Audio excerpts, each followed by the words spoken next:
Bismillahirrahmanirrahim. Assalamualaikum warahmatullahi wabarakatuh.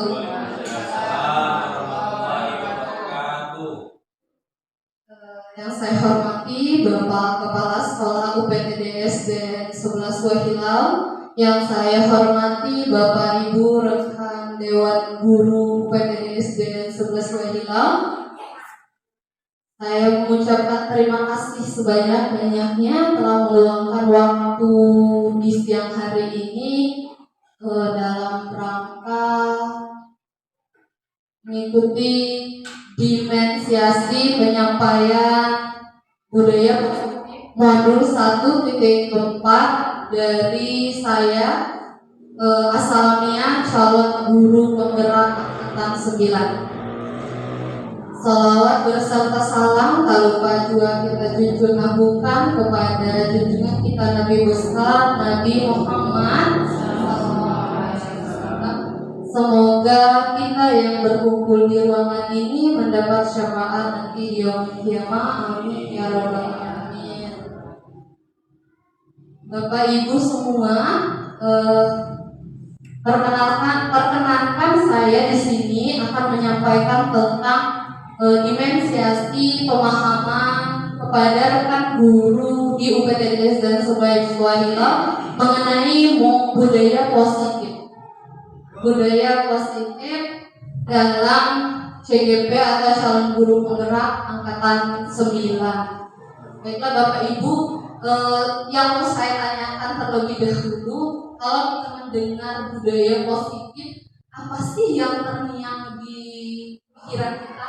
Yang kira-kira terbesit di pikiran kita kalau mendengar kata budaya positif.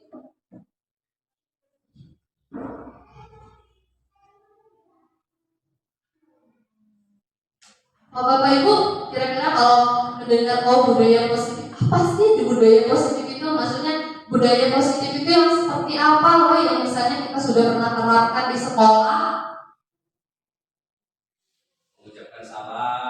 Ya benar, terima kasih Bapak Kepala Sekolah. Ya, mengucapkan salam itu merupakan budaya positif ya. Ada lagi? Berdoa sebelum memulai pelajaran itu juga merupakan budaya positif. Ada lagi? Oh iya, membiasakan senyum, sapa, salam. Senyum, sapa, sopan santun, salam, katanya itu sudah banyak sekali ya.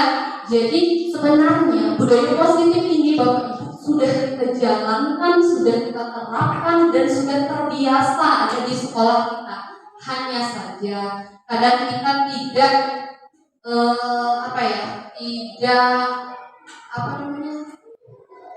kita itu kadang lupa atau kadang kita ini menganggap sepele tentang budaya positif. Bahkan kadang guru ada yang masa bodoh tentang budaya positif. Kadang anaknya ada yang lewat atau apa, tidak senyum, salam sapa dengan gurunya diam saja, tidak menegur. Karena harusnya itu kan menjadi sebuah pembiasaan. Jika anak lewat dia tidak menegur, tidak menyapa atau tidak menyapa gurunya, harusnya gurunya ini bertanya, kenapa murid saya ini tidak menegur, tidak menyapa atau menyapa ketika bertemu dengan gurunya. Mungkin itu maksudnya dimaksud dengan budaya positif. Jadi Bapak Ibu di sini berikutnya disiplin. Apa sih disiplin itu? Coba saya mau dengar Bapak Ibu kira-kira kalau mendengar kata disiplin itu yang terpikirkan atau terngiang di ingatan kita, dari hati kita, disiplin itu bagaimana sih? Apa sih disiplin itu? Tepat waktu, ya. Disiplin itu tepat waktu. Oh iya, menaati tata tertib sekolah. Ada lagi? Oke. Jadi disiplin itu adalah sebuah perilaku yang ada, yang didasari dalam diri kita, yang dilakukan untuk melaksanakan yang kita lakukan berdasarkan kesadaran diri kita sendiri untuk menaati peraturan yang ada di misalnya di sekolah, di lingkungan masyarakat, seperti gitu ya Bapak Ibu. Jadi di sini disiplin banyak, disiplin waktu, disiplin tata apa tadi Pak? Disiplin menaati tata tertib sekolah. Jadi banyak disiplin di sini.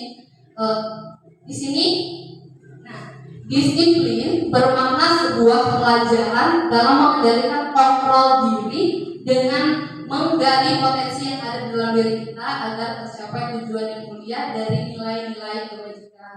Jadi disiplin itu adalah sebuah pelajaran dalam mengendalikan kontrol diri. Jadi disiplin itu didasari dari diri kita sendiri. Jika kita paham, jika kita tahu, dan jika kita sadar akan kontrol diri kita, maka kita akan disiplin. Ya Bapak Ibu ya, seperti kita punya misi atau peraturan di sekolah. Malu kalau tidak ada di depan sana ya Pak ya. Malu datang terlambat, malu tidak berpakaian rapi, malu tidak senyum salam sapa. Kan itu merupakan pembiasaan untuk menciptakan disiplin supaya tercipta budaya positif. Coba saya mau tanya dulu, kira-kira menurut Bapak Ibu disiplin positif sama budaya positif mana yang lebih dulu? Disiplin positif ya? Oh iya, benar sekali Bapak Ibu ya, disiplin positif dulu. Disiplin positif itu di sini berarti pelajaran atau hal yang kita lakukan untuk mengendalikan kontrol diri kita agar kita mencapai tujuan dari sebuah peraturan tersebut. Sedangkan budaya positif adalah pembiasaan atau sesuatu yang sudah berjalan terus-menerus atau pembiasaan dari disiplin positif itu sendiri. Bisa di kelas saya misalnya disiplin positifnya menjaga kebersihan kelas. Nah, jadi budaya positifnya sudah pasti anak-anak itu akan terbiasa untuk membuang sampah pada tempatnya, tidak mencoret dinding, itu adalah tidak mencoret meja, itu adalah budaya positif yang akan dihasilkan dari disiplin positif. Budaya positifnya anak-anak bertanggung jawab, disiplin, kan seperti itu ya Bapak Ibu ya. Jadi maksud saya bahwa disiplin positif itu adalah perlakuannya, sedangkan budaya positif itu adalah hasil dari disiplin positif yang dilakukan. Bapak Ibu semua masih semangat gak ya? Kayaknya lelah banget, siang ya Bapak Ibu, siang. Iya benar sekali. Jadi coba saya mau kita breaking sebentar biar Bapak Ibu kembali semangat lagi, kembali termotivasi lagi, bisa mengikuti dimensiasi tentang budaya positif ini. Kalau saya bilang UPTDSDN 11 Wahila, jawabnya yes. Semangat. Bapak Ibu. Sama kita kemarin ada tepuk kalau ya, tepuk 1, tepuk 2, tepuk 3, tepuk 4, tepuk 5. Oke, nanti kita ini ya Bapak Ibu ya. Oke, UPTDS dan 11 Wahila. Semangat. Oke, tepuk 1, tepuk 2, tepuk 3, tepuk 4, tepuk 5, tepuk 5, tepuk 1, tepuk 5 2 kali. Oh, berarti masih fokus. Nanti waktu saya pikir ada yang bakal salah ya gitu. Ternyata masih fokus Bapak Ibu. Saya sangat berterima kasih sekali kepada Bapak Ibu rekan Dewan Guru, kepala sekolah yang terutama sekali karena sangat mendukung saya dalam menjalankan aktivitas calon guru penggerak di angkatan 9 ini. Saya sangat bersyukur sekali. Saya terima kasih banyak-banyak. Baiklah kita lanjutkan yang selanjutnya yaitu tentang ada di sini namanya teori motivasi, hukuman, penghargaan, restitusi. Saya yakin Bapak Ibu guru di sini melakukan motivasi. Setiap hari Saya yakin pasti kita melakukan motivasi ya Bapak Ibu ya. Iya apa tidak? Ya. Iya, benar sekali. Motivasi seperti apa yang biasanya Bapak Ibu lakukan setiap memulai pelajaran?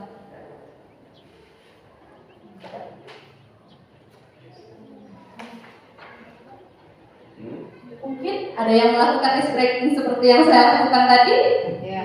Iya, benar. Ada yang melakukan ice breaking, ya, benar atau tidak dengan cara bercerita. Biasanya kalau di kelas 1, kelas 2 itu banyak yang cerita. Ditanya motivasi, cita-citanya mau jadi apa ya, biar anak ini timbul motivasinya untuk mau belajar, minatnya ada, gitu ya Bapak Ibu ya. Bahwa di sini dari motivasi adalah segala sesuatu yang mendorong seseorang untuk melakukan tindakan untuk melakukan sesuatu yang bermanfaat serta memiliki tujuan tertentu. Jadi kita sebagai guru melakukan motivasi itu pasti punya tujuan ya Bapak Ibu ya. Iya ya, pasti mempunyai tujuan. Kira-kira kalau kita nggak punya tujuan, buat apa kita memotivasi siswa? Iya kan? Pasti kita memotivasi siswa itu karena kita punya tujuan. Apa tujuannya? Yaitu menuntun kodrat alam dan kodrat zaman anak kita ini supaya menjadi siswa yang dapat bergaul, berkomunikasi baik di lingkungan sekitar maupun di lingkungan yang lebih besar nanti kelak setelah dia selesai melaksanakan pembelajaran di sekolah. Benar. Yang kedua, hukuman dan konsekuensi. Siapa Bapak Ibu yang masih melaksanakan hukuman? Pasti. Benar, bagus Pak Rian. Benar. Semua guru pasti melaksanakan hukuman dan konsekuensi ya. Karena kita berpikir seorang anak itu jika tidak dihukum atau tidak diberikan konsekuensi atas sesuatu yang dia perbuat atau lakukan akan diulang berikutnya. Nah, ya betul ya, benar ya. Jadi hukuman dan konsekuensi itu pasti kita sudah pernah melakukannya sebagai seorang guru. Saya pun seperti itu. Walaupun sebenarnya hukuman dan konsekuensi itu harusnya tidak ada hukuman dan konsekuensi itu. Walaupun kalau di teori hukuman dan konsekuensi itu katanya hanya akan membuat anak ini lelah, tidak termotivasi, tidak bersemangat. Padahal khususnya di daerah seperti tempat kita mengajar ya Bapak Ibu, sesuai dengan latar belakang anak murid juga, tidak bisa saya rasa kalau hukuman dan konsekuensi itu dihilangkan, hanya saja diganti dengan yang lebih bermanfaat atau yang lebih baik. Misalnya yang tadinya hukuman dan konsekuensinya jika tidak mengerjakan PR keliling lapangan, berdiri di di lapangan, itu mungkin bisa diganti dengan yang lebih baik. Misalnya hukumannya jika melanggar peraturan sekolah, mungkin bisa diminta tolong mencari sampah, memungut sampah, itu kan jadi kan lebih bermanfaat. Anak-anaknya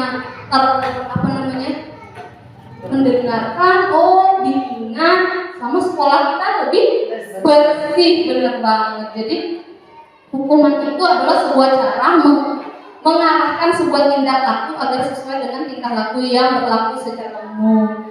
Hasil akhir atau dampak dari suatu perbuatan jika hal tersebut dilakukan. Jadi memang ada beberapa teman-teman saya juga di CKP itu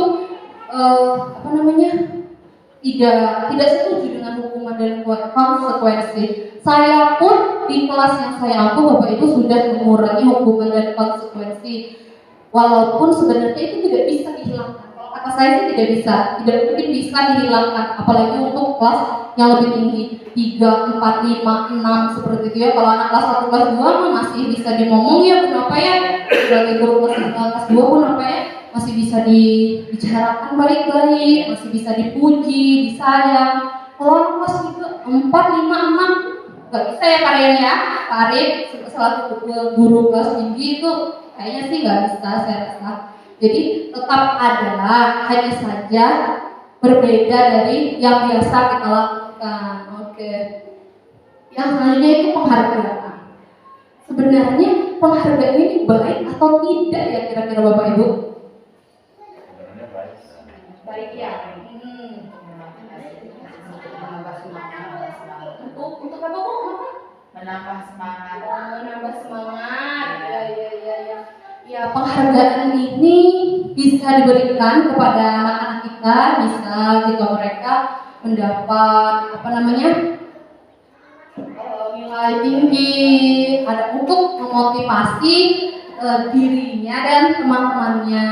Walaupun kalau di dalam teori pendidikan itu sih penghargaan itu hanya akan membuat anak itu bukan semakin bagus bahasanya, itu malah semakin gak bagus karena jatuhnya anak ini akan manja, tidak mandiri, tidak biasa dengan tanpa bantuan orang lain seperti itu. Ya walaupun kalau dilihat dari lingkungan sekolah kita sekarang ini, saya rasa penghargaan tidak apa-apa diberikan, hanya saja ya untuk kemajuan anak didik kita untuk kedepannya lebih baik. Yang terakhir yaitu restitusi. Restitusi ini Bapak Ibu, nanti ada yang namanya segitiga restitusi dalam memecahkan masalah. Saya yakin sebenarnya kita sebagai guru sudah melakukan restitusi ini. Hanya saja Bapak Ibu, restitusi yang kita lakukan itu tidak berurut atau tidak terarah, tidak sesuai dengan segitiga restitusi. Ada sisi 1, sisi 2, sisi 3. Hanya saja setiap guru tanpa mereka sadari kita sudah melakukan restitusi itu sendiri. Apa sih restitusi itu? Restitusi itu adalah proses menciptakan kondisi baik bagi murid agar mereka dapat kembali ke kelompok mereka dengan karakter yang lebih kuat. Oke Bapak Ibu, Masih semangat ya? Masih. Oke, keyakinan kelas. Apa sih perbedaan peraturan kelas sama keyakinan kelas itu? Udah tahu ya Bapak Ibu keyakinan kelas? Biasanya Bapak Ibu, kalau peraturan kelas itu, misal peraturan kelas itu dibuatnya pasti sama siapa? Guru. Saya yakin semua kelas di setiap kelas di UPTDS dan 11 Wahida ini sudah punya peraturan kelas yang ditempel di kelasnya masing-masing. Sebenarnya untuk saat ini peraturan kalau keyakinan kelas itu merupakan nilai-nilai kebaikan atau prinsip-prinsip yang disepakati secara universal. Berarti jika peraturan kelas dibuat oleh satu orang guru, jadi kalau keyakinan kelas ini hasil musyawarah antara guru dan siswanya, dan kata-katanya itu lebih ke positif, bukan negatif. Kalau di peraturan kelas tidak membuang sampah sembarangan, itu peraturan kelas. Tapi jika di keyakinan kelas itu akan diubah lagi, disusun lagi kata-katanya menjadi kalimat atau kata-kata positif yang ada nilai-nilai kebajikannya. Misal, tidak membuang sampah sembarangan. Berarti kalimat positifnya menjaga kebersihan. Hilangkan kata pemakaian kata tidak dan jangan. Jadi kalau di keyakinan kelas Bapak Ibu, tidak dan jangan itu dihilangkan. Jadi kalimatnya positif. Jangan mencoret dinding. Berarti carilah kata positif yang tidak ada kata jangan dan tidaknya. Misalnya menjaga keindahan dan kerapihan kelas, itu berarti keyakinan yang kita buat bersama guru dan siswa. Jadi dalam misalnya kelompok seperti ini kita buat bersama-sama anak murid kita, membuat keyakinan kelas yang disepakati bersama. Kira-kira peraturan, tapi harus berpacu pada peraturan sekolah. Misalnya peraturan sekolah, datang ke sekolah, jangan datang terlambat. Itu sebenarnya peraturan. Nah, kalau keyakinannya jatuhnya ke datang tepat waktu. Nah itu jadi kalimatnya itu lebih positif dan ada nilai-nilai kebajikannya. Nilai-nilai kebajikannya dari datang tepat waktu itu ya pasti disiplin tadi, disiplin, tanggung jawab, itu nilai-nilai kebajikannya Bapak Ibu. Jadi di sini Ini kita rubah peraturan kelas kita menjadi keyakinan kelas. Semoga saja nanti kedepannya Bapak kepala sekolah ya Pak, Bapak Ibu Dewan Guru, saya pun termasuk akan membuat keyakinan kelas yang saya buat bersama siswa-siswi yang ada di kelas saya, atau kesepakatan bersama yang mengandung nilai-nilai kebajikan dan kata-kata yang lebih positif. Oke, ini adalah cara atau pembentukan keyakinan kelas. Pertama, keyakinan kelas itu lebih bersifat abstrak daripada peraturan yang lebih rinci dan nyata. Yang saya bilang tadi, dia lebih merujuk kepada sesuatu tapi tidak menggunakan kalimat-kalimat yang negatif. Jangan dan tidak itu kan kalimat negatif ya. Keyakinan kelas berupa pernyataan-pernyataan universal. Jadi dia lebih luas ya Bapak Ibu ya. Yang selanjutnya pernyataan keyakinan kelas selalu dibuat dalam bentuk positif. Nah, jadi hilangkan kata jangan dan tidak. Karena itu jangan dan tidak itu merupakan kalimat-kalimat negatif. Keyakinan kelas harusnya dibuat tidak terlalu banyak sehingga mudah diingat dan dipahami oleh semua anggota kelas. Jadi tidak harus banyak, tidak harus sampai 10, tapi anak-anak pusing. Apalagi kayak kita ya Bu Nova ya, kelas 1, kelas 2, anaknya begini, begitu, 1, 2 saja, tapi itu menjadi keyakinan bersama yang akan menimbulkan disiplin positif, yang akan menjadi budaya positif bagi kelasnya, bagi lingkungan sekolahnya. Yang selanjutnya, keyakinan kelas hendaknya sesuatu yang dapat diterapkan di lingkungan itu. Kira-kira kalau kita jangan membawa gadget, berarti kalau keyakinan kelasnya bermain HP di kelas, maksudnya dihilangkan tidaknya. Itu nggak bisa dilakukan di tempat kita. Kenapa? Anak murid kita notabene tidak punya HP. Benar sekali, sinyal aja kita susah ya Bapak Ibu ya. Gimana anak-anak mau bawa HP? Semua anggota kelas hendaknya ikut berkontribusi dalam pembuatan keyakinan kelas melalui kegiatan curah pendapat. Yang saya katakan tadi bahwa keyakinan kelas ini dibuat bersama. Jadi guru dan murid bersama-sama bermusyawarah membuat keyakinan kelas. Jadi tidak bisa atau dari satu sisi guru saja atau murid saja. Kalau misalnya seperti kita ya Bu Nova ya, kelas 1 dan kelas 2 itu anak-anak belum bisa nulis, belum bisa membaca gitu. Jadi kita sebagai guru ajak anak-anak bermusyawarah berikan beberapa pilihan kira-kira yang akan disepakati yang mana gitu kesepakatan kelasnya.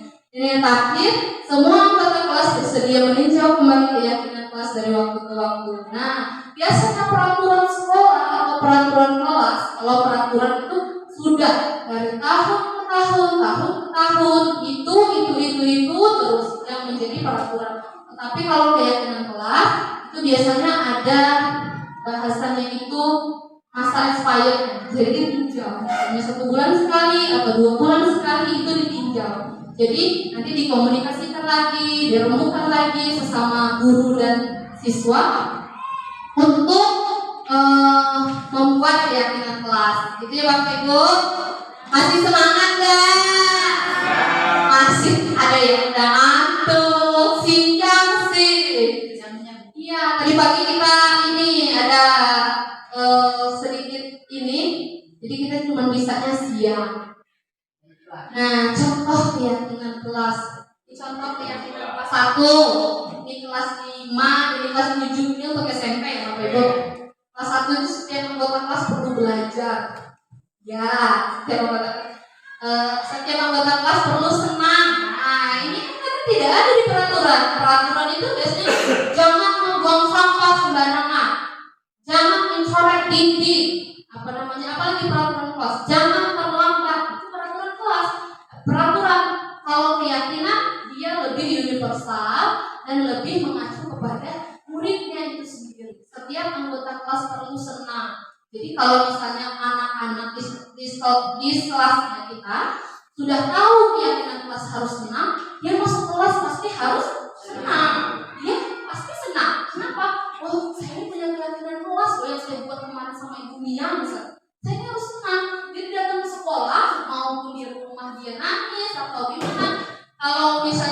sudah punya keyakinan tadi dia harus senang, dia akan senang gitu ya. Setiap anggota kelas perlu melakukan tugas, jadi dia tidak akan karena biasanya anak itu Bapak Ibu kalau kita jangan, tidak, malah dilakukan. Iya ya Bapak Ibu ya. Coba lihat yang iklan-iklan di pinggir jalan itu. Jangan tengok kiri. Kita Indonesia itu pasti deh. Makanya, iya makanya iklan-iklan tuh sekarang tuh kayak gitu. Maka dijangankan, ditidakkan kalimatnya. Kenapa? Orang Indonesia kalau yang tidak yang jangan malah tambah penasaran. Ya benar Pak ya? Iya, anak saya aja jangan mandi hujan, jangan dibandi. Kenapa? Sesuatu yang kita larang itu dengan kalimat negatif itu malah akan dilakukan. Benar Bapak. Tangan katanya malah mereka akan merasa kok kenapa ya nggak dibolehin? Wah pasti kalau nggak dibolehin pasti seperti itu Bapak Ibu ya. Jadi kalau keyakinan kelas itu kalimatnya lebih positif. Lebih jadi anak ini tidak dilarang, hanya saja mereka menyepakati bersama. Kayak misalnya semua anggota kelas perlu melakukan tugas. Jadi kalau sudah tahu mereka keyakinan kelas yang perlu melakukan tugas, mereka akan berpikir, oh saya ini harus melakukan tugas saya.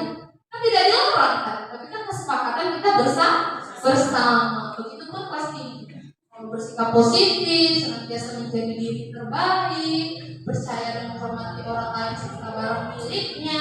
Itu banyak tuh kadang barang anak-anak hilang karena dicuri temannya, atau karena pertama dia mungkin lupa. Jadi karena dia tidak menghargai barang miliknya. Itu boleh diterapkan contoh keyakinan di kelas rendah, di kelas tinggi Bapak Ibu ya. Selanjutnya, nah ada kebutuhan dasar manusia. Kebutuhan dasar manusia itu ada berapa kira-kira Bapak Ibu? Ada 5. Ada 5 kebutuhan dasar manusia. Karena kita butuh ini aja sebenarnya kita kurang paham teorinya. Kenapa? Saya pun baru tahu setelah saya ikut calon bergerak ini bahwa manusia itu ada kebutuhan dasarnya. Memang selama ini kita butuh makan, butuh hidup, kita butuh kasih sayang. Itu kan sebenarnya kebutuhan dasar Bapak Ibu. Sebenarnya memang menjadi prioritas dalam diri kita. Kita kalau tidak makan ya pasti mati kan ya? Nah, sedangkan kebutuhan dasar kita adalah bertahan hidup. Gimana caranya? Kalau Rasulullah saja ada seorang, tolong komentari saya Bapak kalau salah Bapak kalau sekolah training kebetulan guru agama ya. Saya ini apa namanya ceritanya dengar aja nih, katanya ada seorang bertanya kepada Rasulullah, ya Rasulullah saya punya 1 dinar. Maka Rasulullah menjawab untuk dirimu. Nah, jadi berarti kan yang harus kita utamakan siapa? Diri kita sendiri. Benar ya Bapak ya? Benar ya Bapak ya? Saya akan tanya kata Bapak salah ini ngomong. Nah, tadi saya nanya, pernah sahabat bertanya Rasulullah saya punya 1 dinar. Rasulullah menjawab untuk dirimu. Jadi yang kebutuhan dasar kita yang pertama adalah bertahan hidup. Gimana caranya Bapak Ibu kita bertahan hidup? Katanya saja kalau lagi sholat ya Pak ya, terus ada gempa yang akan kita laksanakan pertama, lanjutkan sholat atau mengungsi dulu? Mengungsi Pak ya, katanya iya karena kita bertahan hidup. Begitulah Bapak Ibu. Jadi kebutuhan dasar manusia itu bertahan hidup merupakan kebutuhan yang bersifat fisiologis untuk bertahan hidup, misalnya kesehatan, rumah, makanan, pakaian juga. Ya kan Bapak Ibu? Tapi jangan berlebihan. Ya seringannya lajunya, pakaian yang udah punya mau yang lebih bagus lagi. Ini masih layak dipakai. Jangan berlebihan, kan kebutuhan dasar. Dan yang selanjutnya itu kebutuhan cinta dan kasih sayang, kebutuhan untuk diterima. Semua manusia butuh ini Bapak Ibu. Gak ada yang manusia mau dibenci, ada nggak? Gak ada Bapak Ibu. Ada nggak? Sudahlah terserah, ini saya benci aja. Nah itu kadang omongan saja, tapi di dalam hatinya mana ada manusia yang mau dibenci? Gak ada ya Bapak Ibu ya? Gak ada. Pasti semua manusia itu ingin senang kalau merasa dicintai, dimiliki, disayangi, semua kodrat manusia. Kodrat manusia seperti itu. Kita saja kalau Allah meninggalkan kita sedih pasti, menangis pasti kan. Apalagi orang misalnya saudara, teman atau apa, kita pasti pengen mereka selalu ada, selalu sayang, selalu di samping kita. Kita pengen seperti itu. Yang selanjutnya kebutuhan penguasaan, kebutuhan pengakuan atas kemampuan. Sebenarnya ini konotasinya agak negatif Bapak Ibu. Kebutuhan penguasaan. Kayaknya kita ini bukan berarti kita harus berkuasa, bukan, atau kita harus kemana-mana, bukan. Kebutuhan penguasaan di sini maksudnya berkaitan dengan kekuatan mencapai sesuatu, menjadi lebih terampil, menjadi kompeten, diakui atas prestasi dan keterampilan didengar dan memiliki rasa harga diri. Jadi seseorang jika melakukan sesuatu tidak dihargai, sedih ya Bapak Ibu ya. Kita sudah capek-capek ini ternyata masa bodoh, tidak ada penghargaan atau apa, itu kan akan sedih ya Bapak Ibu ya. Jadi semua manusia itu kebutuhan dasarnya semua butuh ini. Tidak ada manusia yang saya rasa, apalagi Bapak Ibu ada yang nggak butuh ini di kelas ini. Ada yang nggak butuh 3 ini? Butuh semua. Benar Bapak Ibu, butuh semua. Nah yang keempat yaitu kebutuhan kebebasan. Kita semua perlu bebas, perlu Bapak Ibu.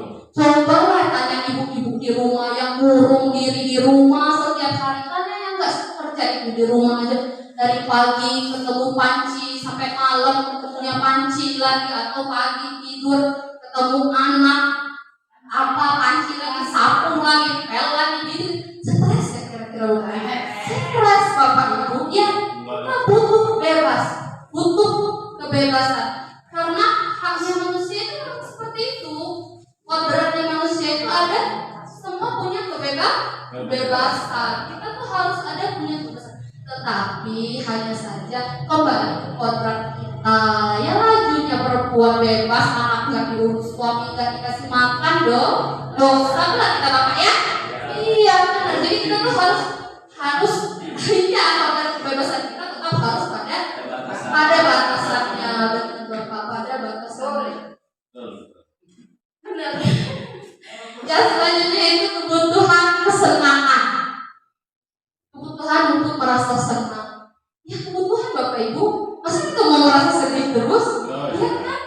Ya, saya rasa semua orang dunia ini pengen senang, pengen bahagia. Kenapa yang mau? Aku ini terlalu senang, saya pengen merasa sedih loh. Itu namanya orang gak bersyukur. Dikasih kesenangan sama Allah maunya sedih. Nah, manusia ini, tapi memang manusia itu memang ya nggak ada syukur-syukurnya, nggak ada cukup-cukupnya, selalu ingin lebih. Tapi semoga kita yang ada di ruangan ini adalah manusia-manusia hebat, guru-guru yang hebat, yang punya batasan kita masing-masing. Amin. Tepuk tangan untuk kita semua. Oke, yang selanjutnya yaitu adalah posisi kontrol guru. Kontrol guru itu ada 5 Bapak Ibu. Ada penghukum, pembuat rasa bersalah, teman, pemantau, dan manajer. Saya berharapnya semoga kalau kepala sekolah kita di sini saya sudah akui beliau sudah sebagai seorang manajer, sudah sangat berhasil mengontrol diri baik di bawahan atau di anak-anak didik kita juga. Tapi kalau saya sih merasanya saya nih Bapak Ibu masih di sini kontrol posisi saya sebagai seorang teman dan juga kita sebagai pembuku. Kira-kira kalau Bapak Ibu berpikirnya kita Bapak Ibu itu sekarang posisi kontrolnya di mana? Apa bilang aja kalau kira-kira Bapak sebagai pembuku, yang sering menghukum anak murid itu berarti dia sebagai penghukum, atau sebagai pembuat rasa bersalah. Hayo kamu kemarin nggak masuk, kamu. Nah itu adalah ciri-ciri posisi kontrol guru sebagai seorang pembuat rasa bersalah. Nah patah itu sabuknya ganti kamu. Saya mau ganti gimana? Berarti saya pun melakukannya sebenarnya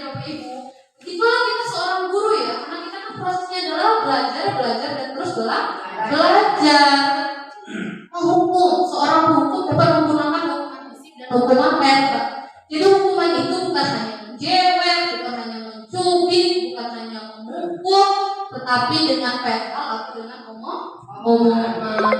Kamu ya nakal benar. Sebenarnya kita pun pasti seorang guru akan seperti itu ya. Karena kita manusia kan punya batas kesabaran kalau nggak bisa Bapak Ibu ya. Benar kakek mau itu siswa dik katanya. Iya, kebetulan kan ada siswa kita yang terlalu hiperaktif di sekolah, selalu memancing amarah, gitu kan ya. Sempat kemarin saya melaksanakan segitiga restitusi pada beliau ini, yang siswa dik ini. Baru berapa detik keluar dari meja saya, dia langsung mempelek kepala orang. Padahal saya sudah menjalankan segitiga restitusi.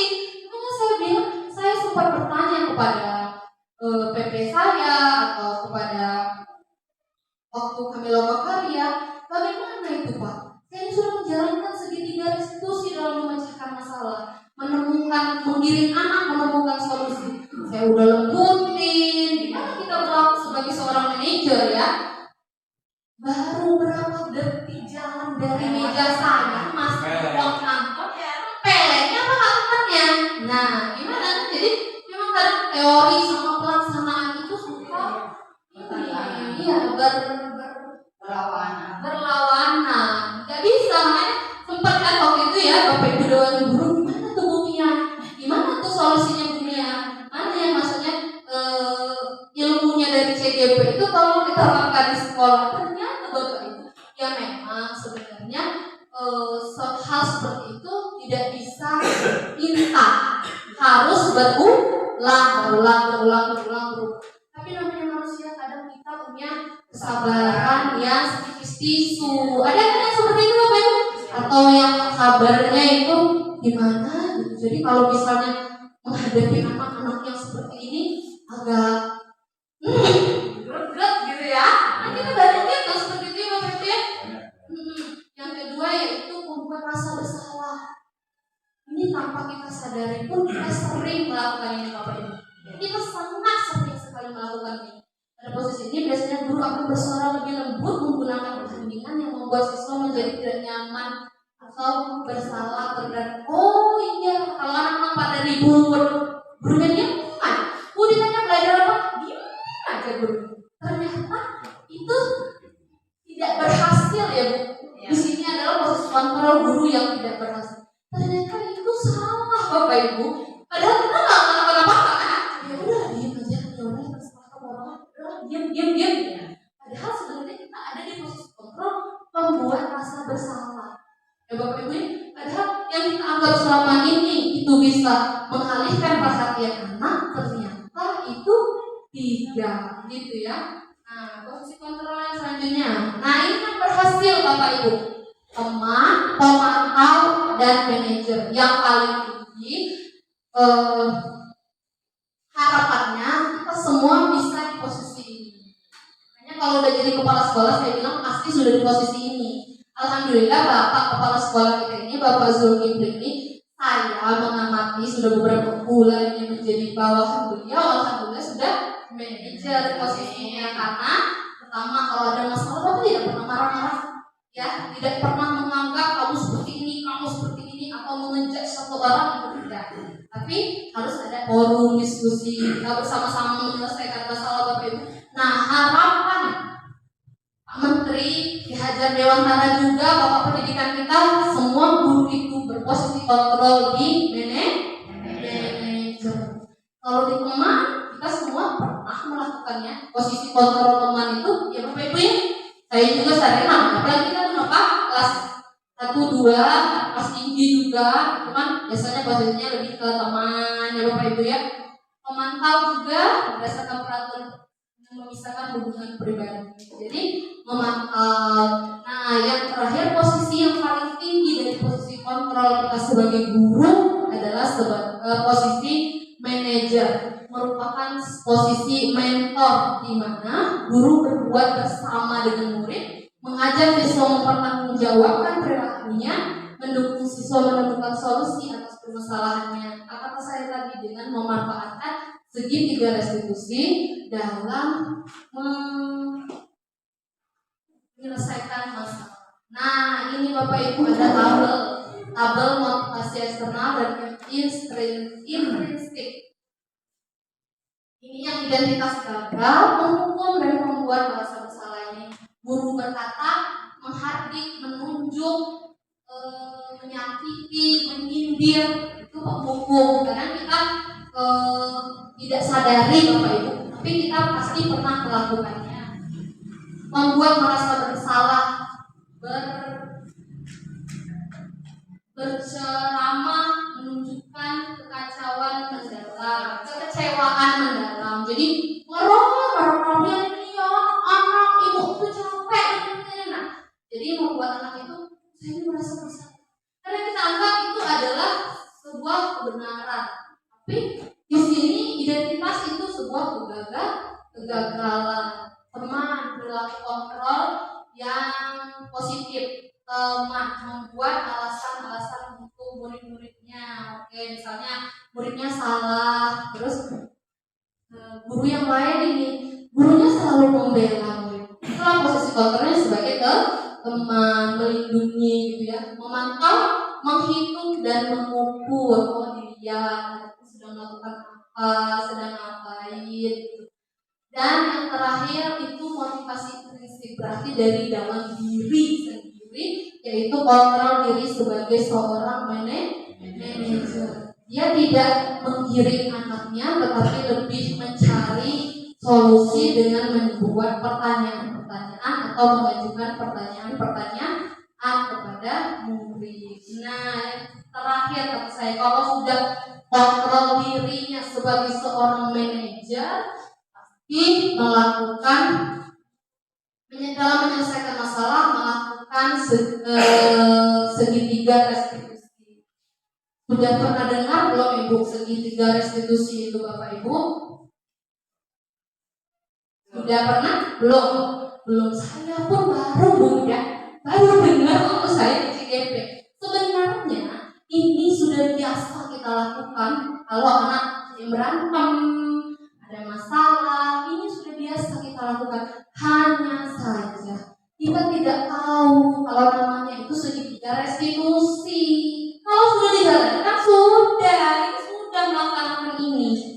Ya Bapak Ibu ya, coba nanti lihat. Pasti kalau saya tanya tentang segitiga restitusi nanti ada gambarnya setelah ini. Kita semua sudah melaksanakannya. Segitiga restitusi adalah merupakan proses untuk menciptakan kondisi bagi murid untuk memperbaiki kesalahan mereka sehingga mereka bisa kembali pada keyakinan kelas dan menumbuhkan budaya positif dalam dirinya. Jadi kalau misalnya anak itu bersalah, malah kita tambah salahkan, dia tidak akan baik, malah akan menyendiri, malah sedih, malah dia nggak mau ngadu nanti sama kita kalau dia dijadikan temannya. Kenapa? Saya yang ngadu, saya dimarahin. Saya nggak bersalah, tapi saya disalahkan. Seperti itu ya Bapak Ibu ya. Semoga kita bukan merupakan guru-guru yang seperti itu. Semoga kita semua menjadi guru-guru hebat yang lebih baik lagi ya Bapak Ibu ya. Kedepannya saya pun sedang dalam posisi belajar. Ya, sebentar. Yang selanjutnya, nah ini segitiga restitusi. Ini sisi satunya, ini sisi dua, ini sisi tiga. Menstabilkan identitas. Jadi dalam menyelesaikan sebuah permasalahan Bapak Ibu, yang pertama kita harus lakukan adalah menstabilkan identitas. Apa sih menstabilkan identitas itu? Nih, ini contoh pernyataan-pernyataan yang bisa kita utarakan atau kita katakan pada anak dalam menstabilkan identitas. Misal Rio sama Fikri yang sering berantem ya, misalnya lagi berantem, masuk ke kelas, masuk ke ruang guru. Sebenarnya biasanya kita tuh alasan kamu kenapa? Nah sebenarnya kita itu kadang mulai dari sisi yang kedua. Sebenarnya kita lupa dengan menstabilkan identitas murid kita ini tadi. Ya, misalnya harusnya kita bertanya, Rio melakukan kesalahan. Oh nggak apa-apa kok, semua orang pernah melakukan kesalahan gitu ya. Ibu juga pernah kok melakukannya, gitu kan? Itu namanya menstabilkan identitas. Jadi kita itu Bagus kok Rio, kamu gak apa-apa melakukannya. Hanya saja Rio, kamu tahu kan kita punya kantin kelas gitu. Atau enggak, kamu tahu kan teman kamu akan sakit jika kamu pukul gitu. Alasannya Rio, alasannya kamu tentu punya alasan. Setelah melakukan menstabilkan identitas, kita menanyakan alasan siswa kita berbuat seperti itu apa. Mendengar dari kedua belah pihak, jangan dari satu pihak. Dan yang terakhir, setelah kita menanyakan alasan, kita bercerita Bapak Ibu. Nah, barulah kita yang terakhir ini, kita menanyakan keyakinan kelas. Rio tahu kita punya keyakinan kelas? Boleh bilang, jauh saya punya Bu. Keyakinan kelas apa yang kamu langgar? Atau tidak kamu patuhi? Atau belum kamu jalankan? Nah, tadi memukul teman berarti bersikap baik pada teman. Saya tidak bersikap baik Bu pada teman. Oh ya udah, berarti baru kita carikan solusinya. Misal dia mematahkan pensil, bagaimana solusinya? Oh dia akan mencari, oh nanti saya mau ganti Bu. Ya boleh kamu ganti. Atau dia memukul temannya, nanti saya mau minta maaf Bu. Boleh dia minta maaf. Ya Bapak Ibu ya. Nah, ini ada ciri-ciri segitiga restitusi. Nah, ini ada ciri-cirinya, ada beberapa itu Bapak Ibu.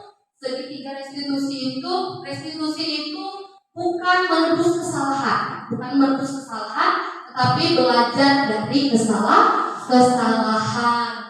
Restitusi itu memperbaiki hubungan.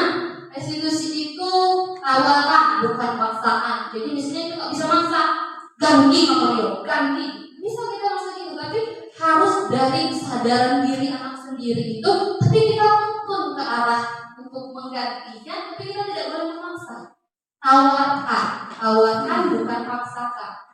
Menuntun untuk melihat ke dalam diri, lebih untuk anak ini bisa menyadari dirinya ini salah atau tidak.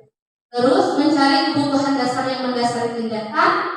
Diri adalah cara yang terbaik. Fokus pada karakter bukan tindakan. Menguatkan, mengembalikan siswa yang berbuat salah pada kelompoknya. Jadi jangan sampai anak yang bersalah ini merasa terkucilkan di kelompoknya. Malah kalau bisa dia merasa kembali dan dia merasa saya harus lebih baik lagi daripada ini. Dia tahu dia salah, jadi dia harus lebih baik lagi daripada jangan. Tapi kebiasaan kita ini, anak yang merasa bersalah itu jadinya merasa terkucilkan. Karena apa? Marah sama gurunya. Jadi anak merasa ya berarti saya salah, ya sudah ya. Kan biasanya seperti itu ya Bapak ya. Nah kalau segitiga restitusi itu tidak. Ini ada sebuah video yang kemarin saya buat bersama anak kelas 1. Itu Hana. Contoh penerapan segitiga restitusi Bapak Ibu. Simak sebentar ya Bapak Ibu ya. Halo Hana. Assalamualaikum. Oke Hana, maaf ya diganggu waktu istirahatnya ya. Iya tadi karena ibu lihat waktu kita lagi belajar nih, waktu belajar tadi itu Hana makan snack ya. Oh iya, kenapa? Kamu juga snack?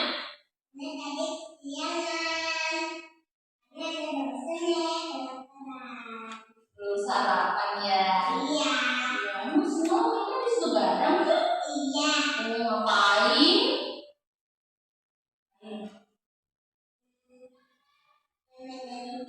Ya benar. Ikut ayah ngebenerin TV, jadi begadang. Oh iya di rumah bapak ya? Iya. Hana nggak apa-apa kok, nggak bersalah, manusiawi kok. Hana juga bersalah itu ya? Iya. Aku juga pernah buat salah, teman-teman Hana juga pernah tuh buat salah kayak yang Hana lakukan gitu ya. Nah di sini aku nggak cari siapa yang benar siapa yang salah. Di sini mau ngajak Hana cari solusi dari masalah Hana. Mau bagus. Hana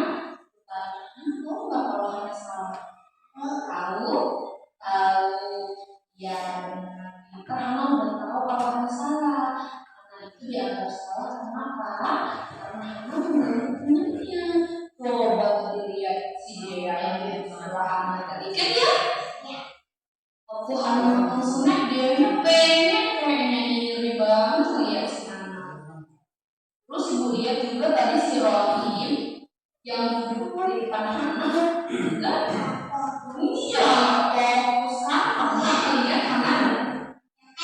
Iya benar, dia akan seneng ya. Yang tahu masalah saya. Iya benar. Nah, mau apa lagi? Tahu tidak ya kalau kita punya kesepakatan kelas? Tahu dong, kan kita buatnya sama-sama kan? Iya. Kalau semangat, saya tahu. Iya, menjaga kebersihan dan ketenangan ke itu yang belum pernah tunjukkan ya. Iya betul banget, bagus mana ya. Kalau anak sudah tahu kesepakatan kelas yang dilanggar, tahu permasalahan, kira-kira coba deh anak pikirkan dulu. Nah kira-kira kalau ada salah, solusi apa ya yang kira-kira tepat untuk masalahannya ini?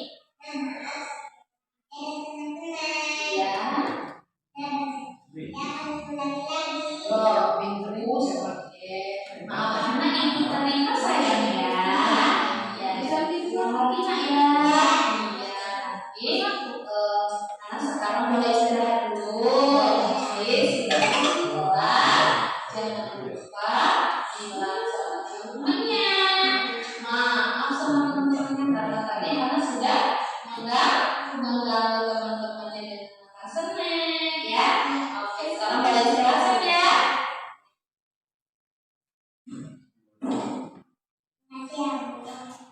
Iya, sama-sama nak. Oke. Halo. Itu merupakan contoh penerapan segitiga restitusi yang alhamdulillah sudah saya jalankan di kelas 1. Saya sudah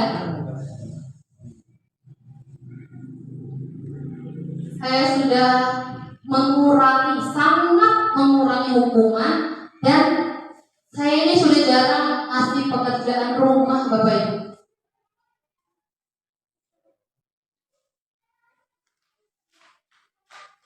Jarang memberi pekerjaan rumah karena saya anggap itu hanya tugas tambahan yang memaksa anak untuk dia sudah lelah, di rumah ada tugas untuk mengaji atau apa di Bapak Ibu, karena pendidikan di kurikulum Merdeka ini lebih mengutamakan karakter anak daripada kita sebagai guru itu harus merubah mindset bahwa anak itu adalah kertas putih yang bisa kita jadikan apapun dengan cara kita coret-coret.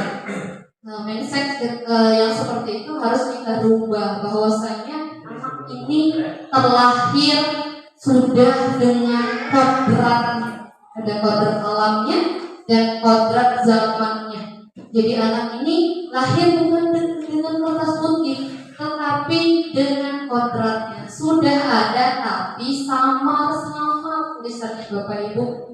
Sudah ada tapi sama-sama. Tugas kita sebagai guru menebalkan yang sama-sama itu dengan cara menuntun anak didik kita untuk menjadi manusia yang lebih baik, agar dia dapat berkomunikasi, bersosialisasi di lingkungan, nanti di lingkungan dia tempat dia tinggal, kembali ke masyarakat, menjadi masyarakat seutuhnya lebih baik lagi. Semoga harapannya Bapak Ibu, dari berbaginya ilmu saya di sini, saya bukan menggurui, hanya saja saya berbagi ilmu dari yang saya dapatkan dalam mengikuti kegiatan calon guru penggerak angkatan 8 ini. Angkatan 9, terima kasih Bu Ida, saya salah fokus.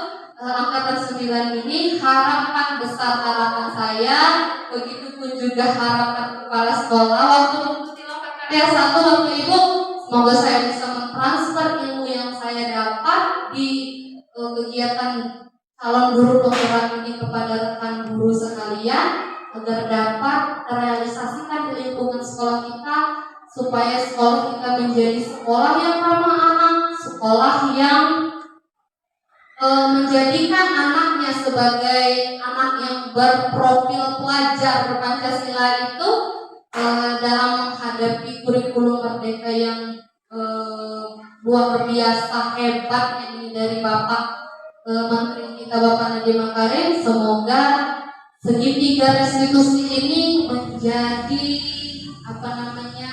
solusi dalam kita memecahkan masalah dan selalu kita mereview atau membuat keyakinan kelas di kelas kita masing-masing, terutama Bapak Ibu. Besar harapan saya seperti itu. Begitu ya Bapak Kepala Sekolah, Bapak Kepala Sekolah, terima kasih untuk waktunya. Kepada Bapak Kepala Sekolah, saya sangat mengapresiasi sebesar-besarnya. Saya sangat bersyukur memiliki pemimpin kepala sekolah seperti beliau ini yang sangat mendukung kegiatan saya, yang sangat aktif. Bude Bumia, saya dukung Bumia. Saya ini sebagai motivasi dalam diri saya untuk terus bersemangat mengikuti calon guru penggerak ini. Untuk teman-teman yang lain juga angkatan 11 semoga bisa mengikuti dan bisa lulus sampai tahap pendidikan. Amin ya robbal alamin. Mungkin itu saja Bapak Ibu yang dapat saya sampaikan. Terima kasih sebelumnya, terima kasih karena sudah menyediakan waktu di siang hari yang harusnya kita sudah istirahat di rumah, tapi Bapak Ibu agak terlambat sedikit pulangnya karena harus mengikuti dimensiasi yang saya sampaikan ini. Terima kasih Bapak Kepala Sekolah. Mungkin ada tambahannya Bapak sebelum saya tutup Bapak. Terima kasih kepada Ibu Mia selaku CGP dari UPTD SD 11 Nilau. Alhamdulillah di siang hari ini Ibu Mia sudah melakukan atau melaksanakan presentasi berkenaan dengan tugas yang beliau sampaikan selaku calon guru penggerak. Mudah-mudahan dengan apa yang sudah beliau sampaikan tadi, khususnya berkenaan dengan budaya positif, budaya kerja positif ya selaku guru. Tentunya kita semua selaku dewan guru yang sehari-harinya bertugas mendidik anak-anak kita, dengan apa yang sudah disampaikan dan kita dengar bersama tadi, bisa sedikit ke depannya memberikan nuansa perubahan dalam menyelesaikan permasalahan khususnya di kegiatan belajar mengajar kita di dalam kelas, Bapak Ibu ya. Harapannya karena apa? Ya seperti yang disampaikan beliau tadi, kita belajar dan mengajar ini butuh kesenangan, bukan butuh intimidasi, kayak gitu ya. Jadi dengan adanya permasalahan yang kompleks yang timbul di satu artinya kelas itu, kita sekarang sudah ada cara penyelesaiannya, yaitu dengan menggunakan segitiga restitusi tadi. Artinya kita terapkan itu Bapak Ibu. Sepertinya kalau memang semua dewan guru sudah menguasai materi yang diberikan oleh Ibu Mia tadi, insya Allah rasanya belajar di sekolah ini sangat menyenangkan, dan tentunya kita tidak mengesampingkan akan memperoleh hasil yang memuaskan. Artinya anak-anak bisa menjadi seorang pendidik, seorang murid yang bisa menerapkan profil belajar Pancasila tadi. Nah mungkin itu saja harapan saya untuk Bu Mia selaku CGP Angkatan 10, dan insya Allah kawan-kawanmu yang lain juga sekarang sudah berproses dan menyusun. Saya ingin untuk semua dewan guru yang ada di SD UPTD SD 11 ini bisa mengikuti langkah-langkah Ibu Mia. Begitu juga dengan rekan guru yang ada di SD 18 juga, tentunya ada Ibu Koyum ya, ada guru-guru yang lain bisa artinya mendaftarkan diri sebagai calon guru penggerak, karena ini banyak sekali ya hasil positifnya, terutama untuk kita pribadi dan selaku dewan guru yang ada di lembaga pendidikan kita masing-masing. Mungkin itu saja, saya selaku kepala sekolah sangat mengapresiasi, sangat mendukung apapun itu demi kemajuan pendidikan di lembaga pendidikan kita, khususnya di SD 11 Nilau ini. Terima kasih. Wassalamualaikum warahmatullahi wabarakatuh. Terima kasih sekali lagi kepada Bapak Kepala Sekolah atas wajangannya. Semoga Semoga harapan-harapan beliau menjadi motivasi kita sebagai guru di UPN dari SD 11 Wahila untuk menjadi guru yang lebih baik, guru hebat untuk memajukan siswa-siswi kita menjadi pelajar berprofil Pancasila. Mungkin itu saja Bapak Ibu yang dapat saya sampaikan. Saya tutup sesi ini dengan hamdalah. Terima kasih atas waktunya Bapak Ibu. Akhir kalam, wabillahi taufiq wal hidayah. Wassalamualaikum